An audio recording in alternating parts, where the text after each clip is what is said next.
دولت مٹی کی طرح ہے اور مٹی کو پیر کے نیچے رکھنا چاہیے۔ اگر سر پر چڑھاؤ گے تو قبر بن جائے گی اور قبر زندہ لوگوں کے لیے نہیں ہوتی۔ طوفان آنا بھی ضروری ہے زندگی میں، تاکہ پتہ چلے کون ہاتھ پکڑ کر بھاگ رہا ہے اور کون ہاتھ چھوڑ کر۔ اچھے وقت سے زیادہ اچھا دوست عزیز رکھو، کیونکہ اچھا دوست برے وقت کو بھی اچھا بنا دیتا ہے۔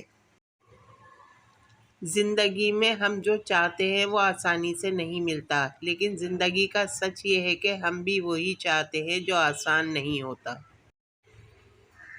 اچھے لوگ بھینس کی طرح ہوتے ہیں جو سوکھی گھاس کھا کر بھی میٹھا دودھ دیتی ہے، اور برے لوگ سانپ کی طرح ہوتے ہیں جو میٹھا دودھ پی کر بھی ڈس لیتے ہیں۔ نرم دل لوگ جلدی رو پڑتے ہیں، جلدی روٹھ جاتے ہیں، جلدی مان بھی جاتے ہیں۔ سنا ہے اللہ کو ایسے لوگ پسند ہیں۔ کچھ لوگ میری دنیا میں خوشبو کی طرح ہیں، جو روز محسوس تو ہوتے ہیں پر دکھائی نہیں دیتے۔ ہر رشتے کی قدر کیجیے اور خوب کیجیے، ایک ایک کر کے سب نے چلے جانا ہے، پیچھے بس حسرتیں اور یادیں رہ جاتی ہیں۔ پیسے کی امیری تو عام ہے، لیکن دل کی امیری اللہ کسی کسی کو دیتا ہے۔ اللہ تعالیٰ نے میرے دل میں ایک بات ڈال کر مجھے بہت تسلی دی کہ وہ لوگ تیرے قابل نہیں تھے جن کو میں نے تم سے دور کیا۔ تب میں نے جانا کہ اللہ کے فیصلے بہت عظیم ہوتے ہیں۔ کسی نے پوچھا تم انہیں یاد کرتے ہی کیوں ہو جو تمہیں یاد نہیں کرتے؟ تڑپ کر دل بولا رشتے نبھانے والے مقابلہ نہیں کرتے۔ خدا بھول چکا، زندگی آزمائش بن گئی، دعائیں قبول نہیں ہوتی۔ پوچھا نماز فجر پڑھتے ہو؟ بولا آنکھ نہیں کھلتی۔ پھر میں نے سب کچھ اللہ پر چھوڑ دیا، اور پھر وہی ہوا جو میرے حق میں بہترین تھا۔ تین چیزیں انسان کو اللہ سے دور کرتی ہیں: اپنے اعمال کو زیادہ سمجھنا، اپنے گناہوں کو بھول جانا، اپنے آپ کو سب سے بہتر سمجھنا۔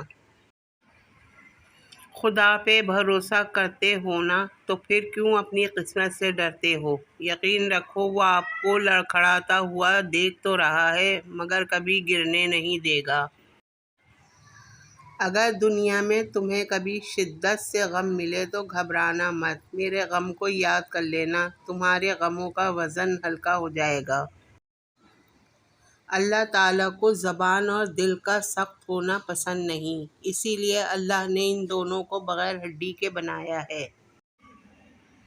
کبھی کبھی چپ رہنا شکایت کرنے سے زیادہ بہتر ہوتا ہے، کیونکہ جن کو ہماری شکایت سے فرق نہیں پڑتا ان کے سامنے اپنے الفاظ ضائع کرنے کا کیا فائدہ۔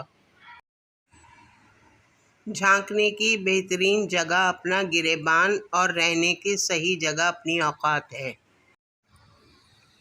حضرت علی رضی اللہ تعالیٰ عنہ نے فرمایا کبھی کسی کو دکھ مت دو، کیونکہ معافی مانگ لینے پر بھی دل میں درد باقی رہتا ہے، جس طرح دیوار میں سے کیل نکالنے پر سراغ باقی رہتا ہے۔ تمہاری وجہ سے اگر کوئی بے سکون ہو جائے تو یاد رکھو تم ظالموں میں سے ہو۔ ایک حد کے بعد انسان سب کچھ چھوڑ دیتا ہے، روٹھنا، منانا، شکایت کرنا، گلے شکوے، اور پھر دل ایسا ہو جاتا ہے کہ کوئی بات کرے تو ٹھیک، نہ کرے تو بھی ٹھیک۔ کامیاب لوگ اپنے ہونٹوں پر دو چیزیں رکھتے ہیں: خاموشی اور مسکراہٹ۔ خاموشی مسائل سے دور رہنے کے لیے، مسکراہٹ مسائل کے حل کے لیے۔ حکیم لقمان سے پوچھا گیا کیا کوئی چیز یا لمحہ موت سے بھی زیادہ تکلیف دہ ہوتا ہے؟ تو حکیم لقمان نے فرمایا ہاں، جب کوئی شریف انسان کسی مجبوری میں کسی کمظرف انسان کے آگے دستے سوال دراز کرے